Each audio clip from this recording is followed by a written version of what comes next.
kasih-Mu yang sangat melimpah dalam kehidupan kami. Kami mau bersyukur, kami menaikkan pujian di hadapan-Mu. Kami mau memberikan persembahan kami yang terbaik untuk-Mu Tuhan. Kami juga mau memberikan pujian yang terbaik untuk-Mu Tuhan. Haleluya Yesus, haleluya. Terimalah pujian sembah kami Tuhan. Hanya di dalam nama Tuhan Yesus kami mengucap syukur dan berdoa. Amin. Haleluya Yesus. Kuasa maut telah dikalahkan oleh darah Anak.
tersedia bagiku.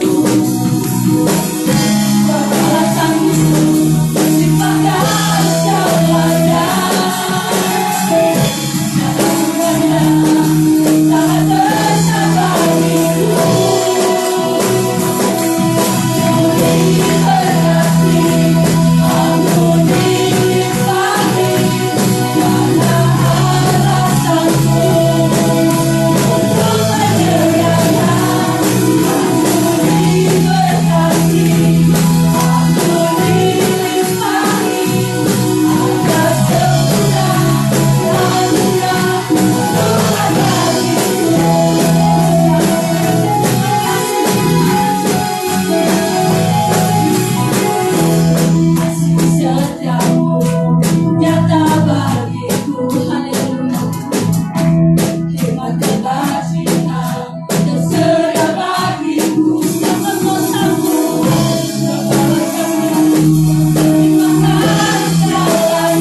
Mari Bapak Ibu kita siapkan hati untuk mendengar firman Tuhan. Engkau Yesus yang luar biasa dalam hidup kami. Terima kasih.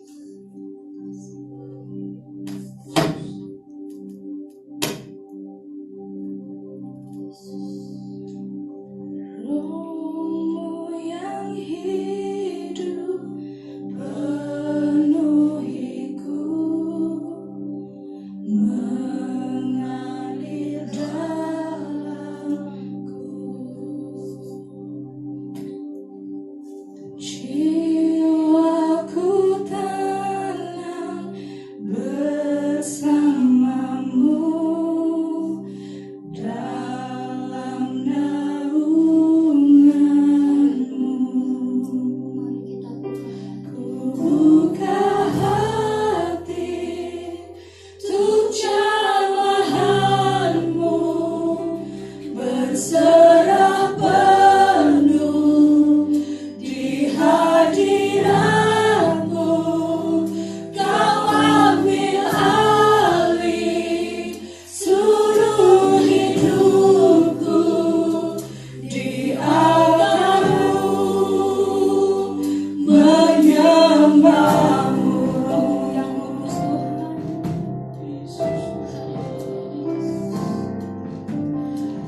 sukacitamu melimpah buat kami.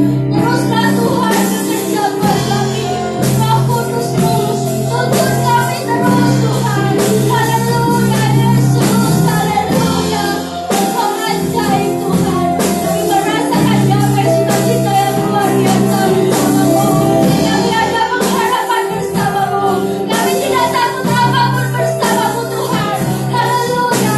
Karena Yesus yang ajaib. Yesus Tuhan sumber mujizat kami. Haleluya Yesus. Haleluya.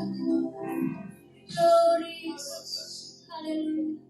Ku buka hati untuk jamaah-Mu, berserah penuh di hadirat-Mu. Kau ambil alih seluruh hidupku di altar-Mu, menyembah-Mu. Ku buka hati untuk jamaah-Mu, berserah penuh di hadirat-Mu. Kau ambil alih seluruh hidupku di altar-Mu, menyembah. Buka hati untuk jamaah-Mu, berserah penuh di hadirat-Mu. Kau ambil alih seluruh hidupku di altar-Mu, menyembah. Di altar-Mu, menyembah. Di altar-Mu, menyembah. Yesus, terima kasih Engkau luar biasa buat kami. Terimalah pujian dan sembah yang terbaik buat Engkau Tuhan.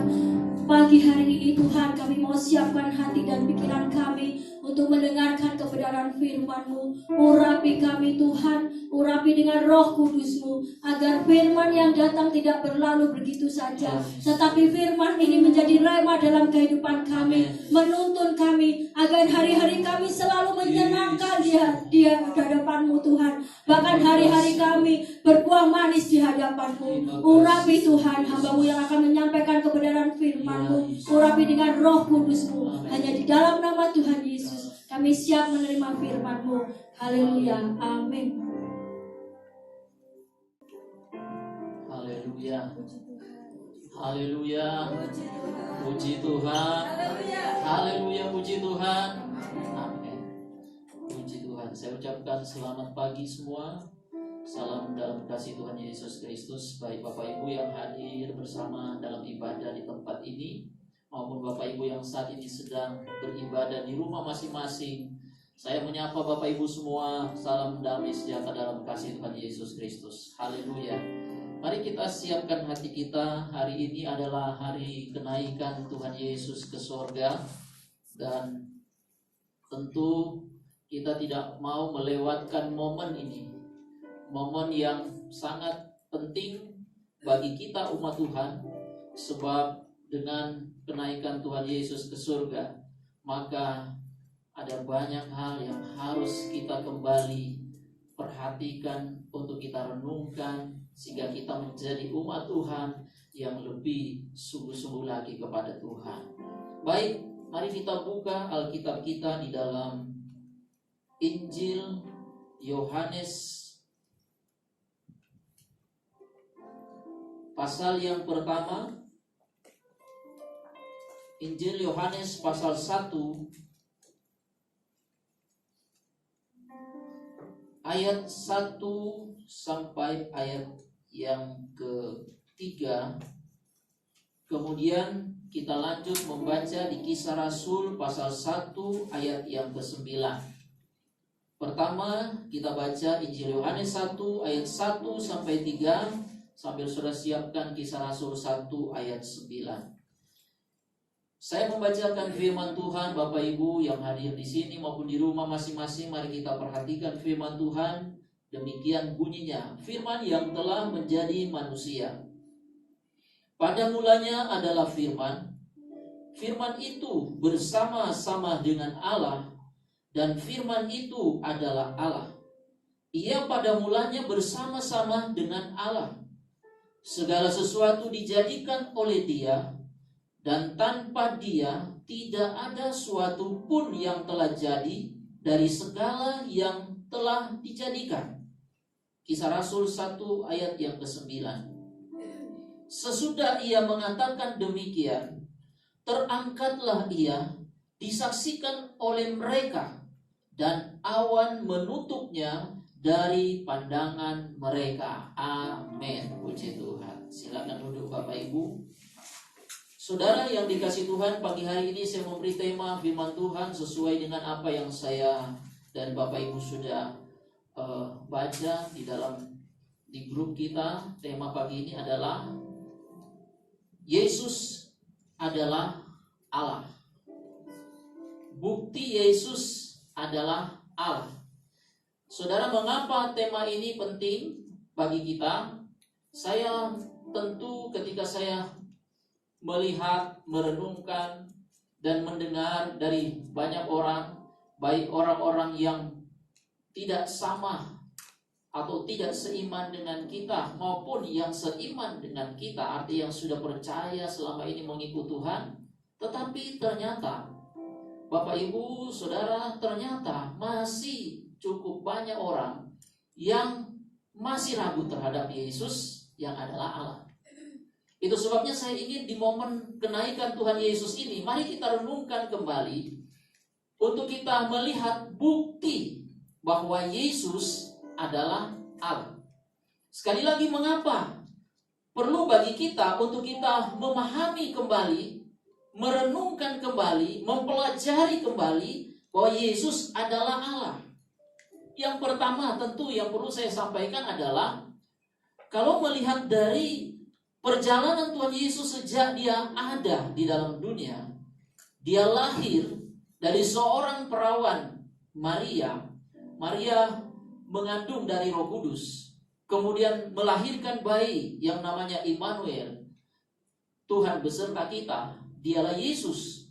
Kemudian dalam pertumbuhan Yesus sejak Dia lahir sampai Yesus bangkit pada hari ketiga setelah Dia mati, masih banyak orang yang tidak percaya bahwa Yesus adalah Allah. Saudara bisa lihat buktinya. Sejak Dia melayani kurang lebih 3,5 tahun bersama dengan murid-muridnya, orang-orang Yahudi pada saat itu tidak percaya bahwa Yesus adalah Allah. Imam-imam kepala, para tua-tua Yahudi, mereka tidak percaya bahwa Yesus adalah Allah. Saudara bisa lihat dan buktikan di dalam Yohanes pasalnya yang ke-6 ayat 64, Yohanes pasal 6 ayat 64, Yohanes pasal 8 ayat 45. Jadi saudara perhatikan di sana bahwa orang-orang Yahudi, mereka tidak percaya bahwa Yesus adalah Allah. Sampai akhirnya orang-orang Yahudi, imam-imam kepala, para tua-tua, bahkan orang-orang Farisi, mereka menangkap Yesus dan menyalibkan Dia. Kenapa? Karena mereka tidak percaya bahwa Dia adalah Allah. Yang kedua, mengapa kita harus tahu bahwa Yesus adalah Allah? Harus membuktikan bahwa Yesus adalah Allah. Pada waktu Yesus melayani, ada orang-orang yang tadinya tidak percaya, mereka juga menolak. Jadi bukan hanya tidak percaya bahwa Yesus adalah Allah, tetapi mereka juga menolak Yesus.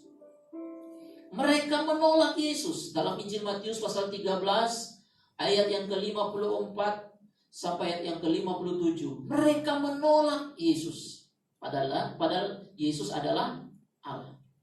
Yang ketiga, mengapa kita harus membuktikan bahwa Yesus adalah Allah, saudara? Selain mereka menolak Yesus, bagi orang-orang yang Sekali lagi, bagi orang-orang yang sudah percaya atau sudah mengikut Yesus selama Yesus bersama-sama dengan murid-muridnya, ternyata di antara mereka ada yang menyangkal Yesus. Saudara tahu siapa yang menyangkal Yesus? Petrus. Petrus menyangkal Yesus sampai 3 kali. Saudara bisa bayangkan, dia adalah seorang murid Yesus, tapi dia menyangkal Yesus. Dalam Matius pasal 26 ayat 70, saudara lihat di situ. Dan ada orang-orang lain yang tadinya yang tidak percaya, menolak, dan mereka pun menyangkal Yesus. Dari murid-murid Yesus juga yang berikut, mengapa kita harus membuktikan bahwa Yesus adalah Allah? Karena saudara yang dikasihi Tuhan, ada murid Yesus juga yang bukan hanya menyangkal, tetapi ada yang menjual Yesus atau menyerahkan Yesus kepada imam-imam kepala dan tua-tua orang Yahudi. Dialah Yudas. Dia menjual Yesus. Dia mengkhianati Yesus. Dia menyerahkan Yesus hanya dengan 30 keping perak. Mengapa kita harus membuktikan bahwa Yesus adalah Allah? Murid-murid Yesus setelah Yesus mati dan Yesus bangkit, mereka masih tetap meragukan Yesus adalah Allah. Itu sebabnya kita sudah pelajari minggu-minggu kemarin, murid-murid sekalipun mereka sudah mendengar Yesus sudah bangkit, tapi mereka masih ragu. Jadi mereka masih meragukan Yesus yang sudah bangkit itu. Kemudian Yohanes pasal 6 ayat 66. Orang-orang yang tadinya mengikut Yesus, dikatakan ada yang percaya kepada Yesus dan terus mengikut Yesus, namun ada yang tidak percaya itu mereka mulai mengundurkan diri, meninggalkan Yesus. Di Yohanes pasal 6 ayat 66. Mereka meninggalkan Yesus, mereka mengundurkan diri dan tidak lagi mau mengikuti Yesus. Kenapa? Karena mereka tidak percaya bahwa Yesus adalah Allah. Perkataan Yesus terlalu keras sehingga membuat mereka mengundurkan diri dan tidak lagi mau mengikuti Yesus.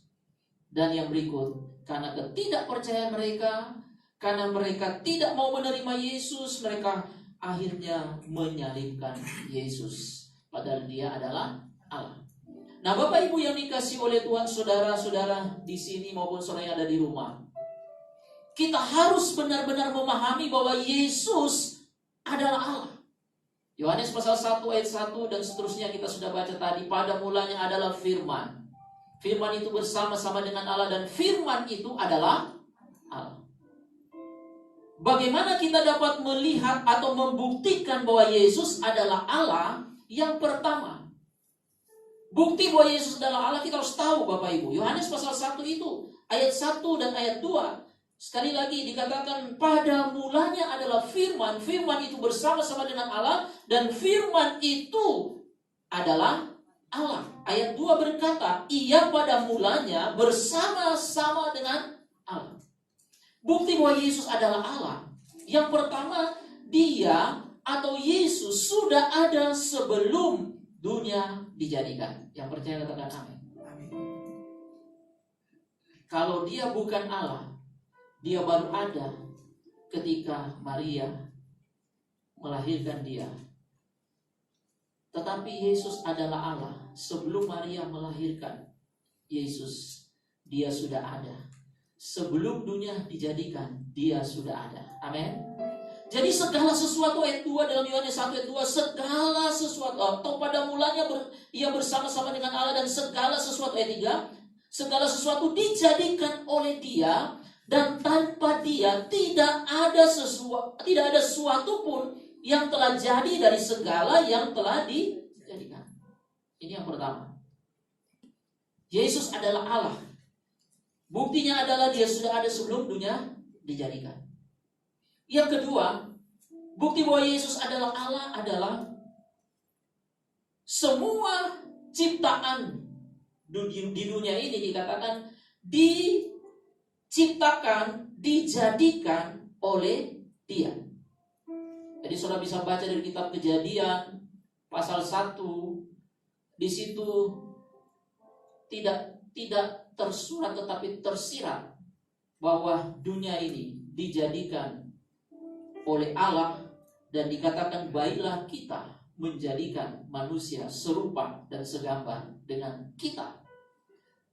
Allah dalam bentuk jamak di sana. Artinya Yesus, dia juga yang menjadikan, termasuk yang menjadikan segala sesuatu. Yang ketiga, bukti bahwa dia adalah Allah adalah dalam Yohanes pasal 1 ayat 4. Dalam dia ada hidup. Dan hidup itu adalah terang manusia. Dia adalah Allah. Ia menjadikan segala sesuatu. Dia sudah ada sebelum dunia dijadikan. Dia juga yang memberi hidup. Yesus adalah Allah. Dialah yang memberi hidup bagi segala sesuatu yang dijadikan. Makhluk hidup khususnya. Saudara dan saya, kita hidup sampai hari ini. Itu karena dia memberi kita hidup. Amin. Dan ini harta terbesar bagi kita. Orang-orang yang menyadari bahwa hidup ini adalah dari Tuhan. Hidup kita bukan dari diri kita. Hidup kita bukan dari dunia. Hidup kita yang ada sampai hari ini adalah dari Dia, si pemberi hidup itu. Amin. Saudara mungkin sudah baca satu status yang saya dapatkan dari beberapa sumber yang kirim di WA dan lain sebagainya di Facebook. Ada seorang miliarder yang kaya, tapi ketika dia kena corona, saudara tahu, saat dia kena corona, dia akhirnya tidak dapat menyelamatkan nyawanya. Dia seorang miliarder, dia seorang yang punya harta melimpah. Dia berusaha dengan harta kekayaannya untuk membeli, seolah-olah membeli nafas hidup itu, udara yang gratis. Tapi ternyata dia tidak mendapatkannya, sehingga dia tidak tertolong dan akhirnya dia harus mati. Dan anaknya menulis surat bahwa orang tuanya seorang yang kaya raya, tapi hanya untuk mendapatkan sesuatu yang gratis, tidak dibeli. Sesuatu yang gratis itu apa? Udara. Itu artinya nafas, hidup. Sesuatu yang gratis, dia tidak mendapatkannya, sehingga nyawanya tidak dapat tertolong. Jadi rupa-rupanya harta kekayaan dunia ini tidak dapat memberikan hidup bagi kita, sekalipun itu banyak dikejar oleh manusia. Tapi saudara, ketika kita sudah tidak berdaya, apalagi sakit, saudara membutuhkan oksigen yang selama ini kita terima dari Tuhan gratis. Kita dapat dari si pemberi hidup itu gratis, cuma-cuma, tidak perlu dibeli.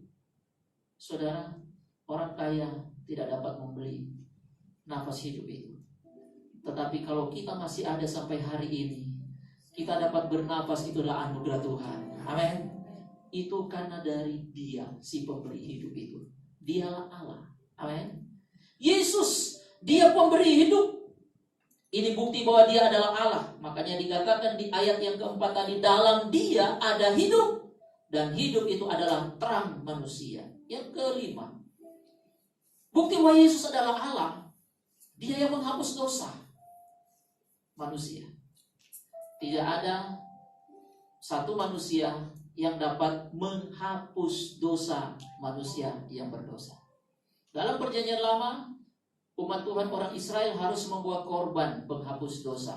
Kalau saudara sudah baca Mansor saya tadi pagi, di kitab Imamat itu hampir sebagian besar berbicara korban. Dan hari ini kita berbicara korban penghapus dosa. Korban penghapus dosa itu yang diberikan oleh orang Israel ketika mereka melakukan dosa yang tidak disengaja.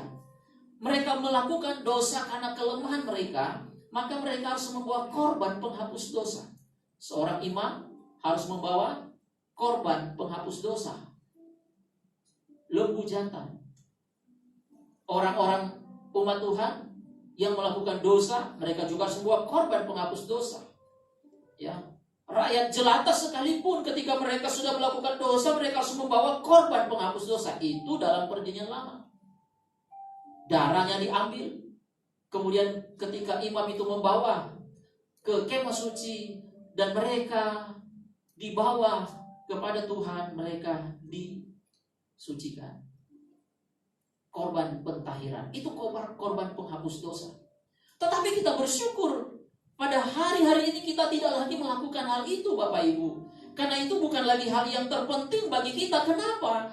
Ada korban penghapus dosa yang sesungguhnya sudah dikorbankan, yaitu Yesus sendiri.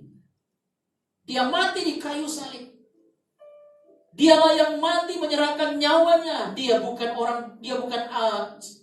tidak berdosa.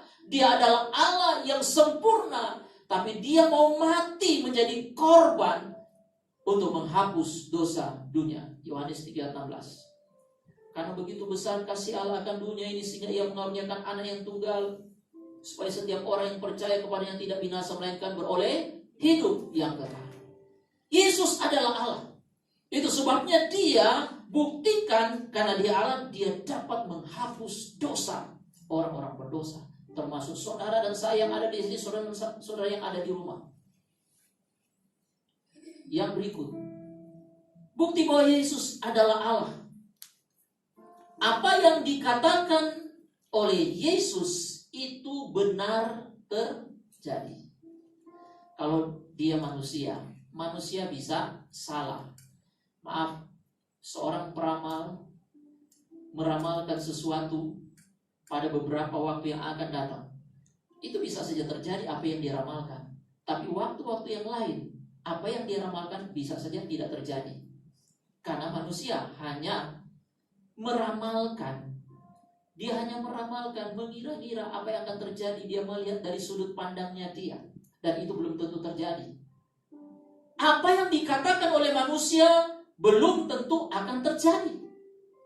Meleset. Tapi saudara, Yesus adalah Allah. Dia buktikan bahwa apa yang dia katakan itu benar dan pasti terjadi. Amin. Ini luar biasa. Buktinya adalah Bapak Ibu perhatikan, selama Yesus bersama dengan murid-muridnya, Yesus sudah katakan. Coba kita lihat sebagai bukti dalam Injil Matius pasalnya yang ke-16. Injil Matius pasal yang ke-16, ayatnya yang ke-21. Matius 16 ayat 21. Sejak waktu itu Yesus mulai menyatakan kepada murid-muridnya bahwa ia harus pergi ke Yerusalem dan menanggung banyak penderitaan dari pihak tua-tua, imam-imam kepala, ahli-ahli Taurat, lalu dibunuh dan dibangkitkan pada hari ketiga. Ini belum terjadi. Yesus belum mengalami, tapi dia sudah katakan terlebih dahulu bahwa dia harus pergi ke Yerusalem untuk menanggung banyak penderitaan dari pihak tua-tua, imam kepala, ahli Taurat, dan dia akan dibunuh. Dia dibunuh, tetapi ketika dia mati, dia akan bangkit pada hari ketiga. Sekali lagi, ini belum terjadi. Kemudian saudara perhatikan di ayat pasal 17 ayat 22 dan 23. Matius pasal 17 ayat 22-23. Ini pemberitahuan Yesus yang kedua.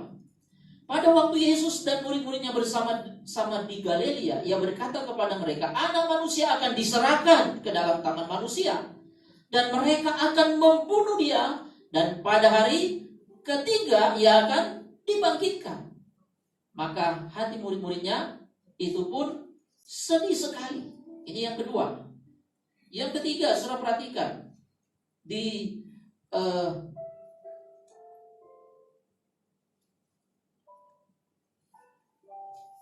Yesus menyatakan bahwa dia akan mati dalam Matius pasal 20 ayat 17. Ketika Yesus akan pergi ke Yerusalem, ia memanggil ke-12 muridnya tersendiri dan berkata kepada mereka di tengah jalan, sekarang kita pergi ke Yerusalem dan anak manusia akan diserahkan kepada imam-imam kepala dan ahli Taurat, dan mereka akan menjatuhi dia hukuman mati, dan mereka akan menyerahkan dia kepada bangsa-bangsa yang tidak mengenal Allah, supaya diolok-olokkan, disesat, dan disalibkan. Dan pada hari ketiga ia akan dibangkitkan. 3 kali Yesus menyatakan bahwa dia akan mati, dikubur, bangkit pada hari ketiga. Kemudian saudara lihat, di dalam ayat yang kita lihat dalam Injil Matius sampai Injil Yohanes, kita melihat bahwa bukti apa yang Yesus katakan itu benar-benar terjadi. Bahwa dia benar ditangkap, dia diolok, dia disiksa, disalib dan mati di kayu salib, dikubur, tetapi pada hari ketiga sesuai yang Yesus katakan, dia benar-benar bangkit. Amin. Haleluya. Waktu Yesus mati di kayu salib, para prajurit yang menjaga Yesus berkata, sungguh ia ini anak Allah. Sampai dia mati, sampai dia bangkit pada hari ketiga, Yesus adalah Allah. Dia buktikan bahwa apa yang dia katakan itu benar dan terjadi. Berikut, Yesus adalah Allah. Buktinya adalah Yesus dan Bapa itu adalah satu. Dalam Yohanes pasal yang ke-14 ayat yang ke-10 dikatakan di dalam firman Allah ini. Yohanes 14 ayat yang ke-10. Saya memberikan beberapa bukti. Kalau mencari dalam Alkitab cukup banyak, tapi saya berikan bukti dalam seputar kitab Injil ini. Pasal 14 ayat 10, Yohanes 14 ayat 10. Tidak percayakah engkau bahwa aku di dalam Bapa dan Bapa di dalam aku? Apa yang aku katakan padamu tidak aku katakan dari diriku sendiri, tetapi Bapa yang diam di dalam aku, dialah yang melakukan pekerjaannya. Amin. Yesus adalah Allah. Dia dan Bapa adalah satu. Terakhir, Yesus adalah Allah. Buktinya yang kita sedang peringati hari ini, bahwa dia, tempatnya dia bukan di bumi. Yesus bukan berasal dari dunia. Amin. Kalau dia bukan Allah, dia pasti berasal dari dunia. Tapi bukti bahwa dia adalah Allah, tempatnya itu bukan di dunia tetapi di sorga. Haleluya. Yohanes pasal 14. Mari kita perhatikan ini buktinya. Yohanes 14 ayat 2. Di rumah Bapakku banyak tempat tinggal. Jika tidak demikian, tentu aku mengatakannya kepadamu. Sebab aku pergi ke situ untuk menyediakan tempat bagimu. Artinya bahwa Yesus, dia adalah Allah. Tempatnya bukan di dunia, tempatnya di sorga. Amin.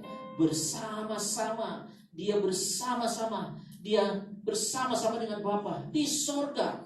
Itu sebabnya Bapak Ibu, karena dia adalah Allah. Setelah misinya di dalam dunia ini selesai, maka Yesus harus kembali ke tempatnya di sorga. Amin. Dan hari ini kita peringati, dia naik.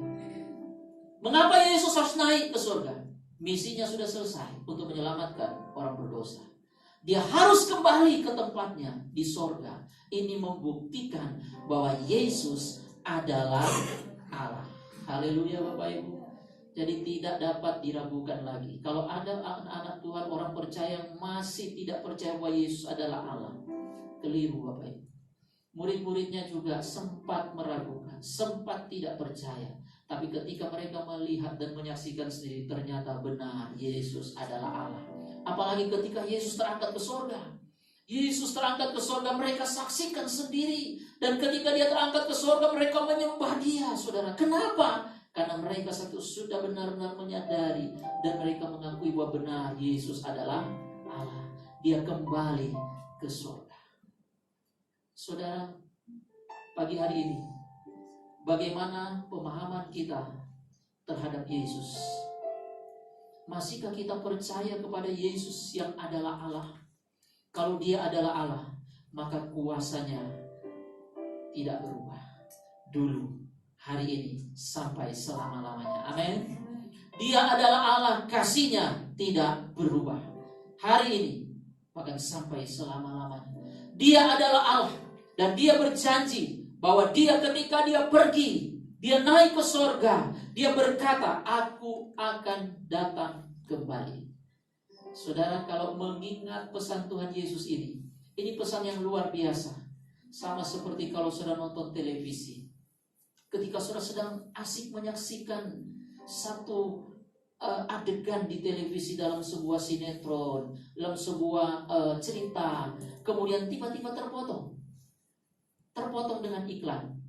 Kemudian atau mungkin ketika saudara mendengar berita, tiba-tiba berita itu berhenti sejenak karena ada iklan. Kemudian ada pesan di situ. Jangan beranjak kemana-mana, tetaplah ada di sini. Kami akan kembali. Saudara pasti akan tinggal tunggu menanti. Kenapa episode yang menarik sedang saudara nantikan? Kami akan kembali. Saudara bisa bayangkan Yesus, dia terangkat ke surga dan dia berkata, aku akan pergi, tapi aku juga akan kembali. Amin. Sudah siapkah saudara ketika Yesus kembali untuk menjemput kita? Yohanes pasal 11 ketika Yesus berkata, aku akan pergi, murid-murid gelisah. Mereka cemas. Kenapa Yesus akan pergi? Tapi Yesus katakan, jangan engkau gelisah, sebab aku akan pergi untuk menyediakan tempat bagimu. Supaya ketika tempat itu sudah siap sedia, aku akan datang kembali untuk apa? Menjemput saudara dan saya. Saudara sudah siapkah saudara untuk dijemput oleh Tuhan? Haleluya. Kita nggak tahu kapan, tapi ada orang yang nggak menyadari tiba-tiba dijemput oleh Tuhan. Artinya dijemput tiba-tiba is dead. Beberapa waktu ini Bapak Ibu, saya kaget melihat dan mendengar berita orang yang kelihatannya sehat, masih usia cukup muda, tiba-tiba dapat berita dia sudah tidak ada, dipanggil Tuhan. Selesailah sudah, dan dia sudah memperoleh bagiannya. Saudara, kita nggak tahu kapan waktunya, tapi ini berbicara kedatangan Yesus kali yang kedua. Dia akan datang menjemput orang-orang yang sudah siap. Itu sebabnya saya berikan secara cepat pagi hari ini. Saudara perhatikan, saya sudah memberikan beberapa bukti bahwa Yesus adalah Allah. Artinya kalau kita sudah tahu dan menyadari bahwa dia adalah Allah, jangan pernah ragu lagi, dan harus kita mengambil satu sikap terhadap Yesus yang adalah Allah. Bagaimana sikap kita? Yang pertama, kita harus datang kepada dia. Amin. Kita harus datang kepada Yesus yang adalah Allah. Jangan pernah tinggalkan dia. Jangan pernah kita mengundurkan diri seperti pengikut-pengikutnya dalam Yohanes pasal 6 ayat 66. Datanglah kepada dia, si pemberi hidup itu. Itu yang pertama. Yang kedua, percayalah kepada Tuhan. Percayalah kepada dia. Dia Allah. Betapa hebat kuasanya bagi kita yang percaya. Kalau Bapak Ibu percaya kepada dia, maka kuasanya itu akan dia nyatakan di setiap hidup kita.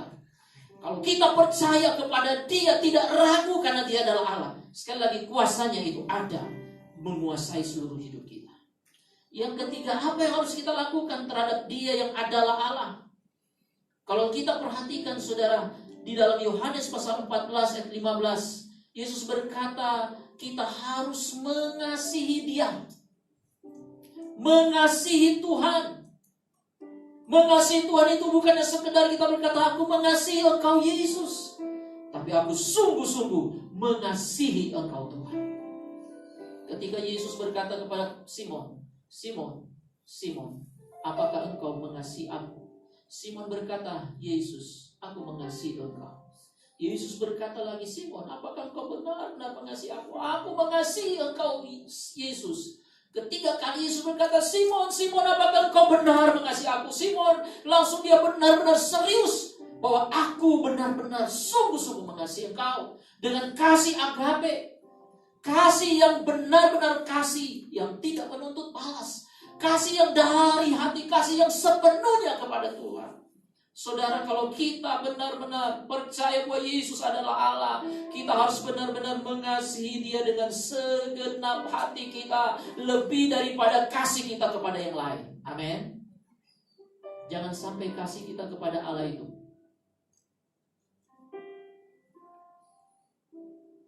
tidak dapat kita buktikan hanya karena kasih kita kepada yang lain lebih besar daripada kasih kita kepada Allah. Mengasihi Tuhan dengan segenap hati kita. Yang berikut yang harus kita lakukan terhadap Yesus yang adalah Allah. Kalau saudara baca Yohanes pasal yang ke-21, saudara perhatikan di ayat yang ke-21. Yohanes 21 ayat 21. Ketika Petrus melihat murid itu, ia berkata kepada Yesus, "Tuhan, apakah yang akan terjadi dengan dia ini?" Ayat 22. Jawab Yesus, "Jikalau aku menghendaki supaya ia tinggal hidup sampai aku datang, itu bukan urusanmu. Tetapi engkau ikutlah aku." Saudara, apa yang harus kita lakukan terhadap Yesus yang adalah Allah? Saya melihat ini penting sekali. Yesus berkata kepada Petrus ketika dia melihat Yohanes yang selalu dekat dengan Yesus. Kemudian Petrus berkata, apakah yang akan terjadi terhadap dia? Yesus tidak ngomong apa yang akan terjadi terhadap Yohanes. Tapi yang Yesus tekankan di sini kepada Petrus adalah, jikalau aku menghendaki supaya tinggal hidup sampai aku datang, itu bukan urusanmu. Tapi engkau ikutlah aku. Apa artinya ini Bapak Ibu? Kalau kita benar-benar mengakui Yesus adalah Allah, Yesus mau kita benar-benar mengikut Dia tanpa atau mengikut Yesus dengan sungguh-sungguh tanpa melihat apa yang ada di sekitar kita, atau mengikut Tuhan tanpa kita mengurus apa yang ada di sekitar kita. Mungkin yang di sekitar kita bisa saja masalah kita, bisa saja manusia atau orang-orang yang ada di sekitar kita yang ngomongin kita mungkin. Atau orang-orang di sekitar kita yang kita lihat, wah dia orang baik, wah dia orang yang begini menurut penilaian kita. Saudara, mengikut Tuhan di sini benar-benar sungguh-sungguh ikut Tuhan tanpa dipengaruhi dengan apa yang ada di sekitarnya. Jadi Yesus berkata, yang penting kamu atau engkau ikut aku. Urusan Yohanes itu urusan Tuhan, bukan urusan kamu. Mungkin seperti itu bahasa sehari-harinya. Sebab kalau engkau ikut Tuhan, kemudian engkau melihat apa yang ada di sekitarmu, apalagi melihat manusia-manusia yang ada di sekitar kita yang mungkin menjadi sak bagi kita dan lain sebagainya, itu akan mempengaruhi pengiringan kita kepada Tuhan. Yesus berkata, itu urusan aku, urusan Tuhan. Mereka, Yohanes urusan aku. Yang penting engkau ikutlah aku. Haleluya. Kalau Yesus benar-benar Allah, itu menjadi pengakuan kita dalam hati kita, mari kita ikut Dia dengan sungguh-sungguh tanpa dipengaruhi dengan apa yang ada di sekitar kita. Ada orang mengikut Tuhan, dia mulai berubah hanya karena melihat keluar. Yang penting engkau ikut aku. Ini yang penting. Amin. Haleluya. Yang terakhir, apa yang harus kita lakukan terhadap Yesus yang adalah Allah? Dalam Yohanes pasal yang ke-14 ayat 15. Ini bagian terakhir. Firman Tuhan berkata, "Jikalau kamu mengasihi aku, kamu akan menuruti segala perintahku." Menuruti perintah Tuhan, ini adalah sikap yang harus kita tunjukkan terhadap Dia yang adalah Allah. Mengikuti perintah Tuhan, taat kepada perintah Tuhan. Beberapa waktu ini kita sudah banyak mendengar tentang hal ini, tapi selalu kita diingatkan, karena sampai Yesus mau naik ke surga, Yesus berikan pesan supaya mereka jangan tinggalkan Yerusalem. Mau taat apa tidak? Dan firman Allah katakan, setelah Yesus terangkat ke surga, murid-murid kembali ke Yerusalem dan mereka mengikuti perintah Tuhan itu. Amin. Saudara, sikap kita hari ini, ikutilah perintah Tuhan. Bagaimanapun keadaan kita, tetaplah kita mengikuti perintah Tuhan. Dia adalah Allah. Percaya kalau kita ikuti apa yang Tuhan perintahkan, Tuhan pasti menjamin hidup kita. Karena Dia adalah Allah. Dia pencipta langit bumi. Dia pemberi hidup kita. Dan ketika kita percaya kepada Dia, kuasanya itu akan terus Dia nyatakan dalam hidup kita. Betapa hebat kuasanya bagi kita yang percaya kepada Dia yang adalah Allah. Jangan ragu, pandang Dia. Ikutlah Dia dengan sungguh-sungguh. Lakukan perintah Tuhan. maka kita akan alami kuasa Tuhan yang luar biasa. Mari angkat tanganmu di hadapan Tuhan.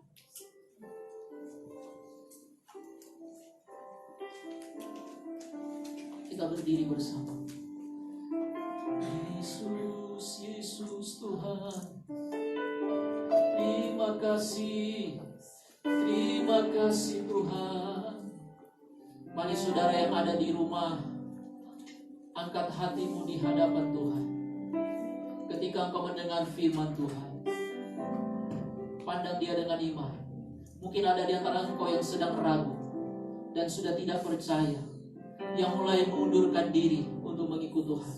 Hari ini kembalilah kepada dia. Percayalah bahwa Yesus adalah Allah. Dia naik ke surga, itu membuktikan bahwa dia adalah Allah. Dan ingat, dia akan datang kembali. Dia datang untuk menjemput kita yang benar-benar hidup sesuai dengan kehendak Tuhan. Mari angkat tangan. Bapa, terima kasih buat firman. Kami bersyukur buat firman. Engkau teguhkan kami kembali pagi hari ini di hari kenaikan-Mu ke surga. Kami kembali diingatkan bahwa Engkau sungguh, Yesus adalah Allah. Engkau berkuasa atas hidup kami. Engkau berkuasa atas segala ciptaan-Mu. Engkau berkuasa atas segala persoalan dan masalah yang kami hadapi.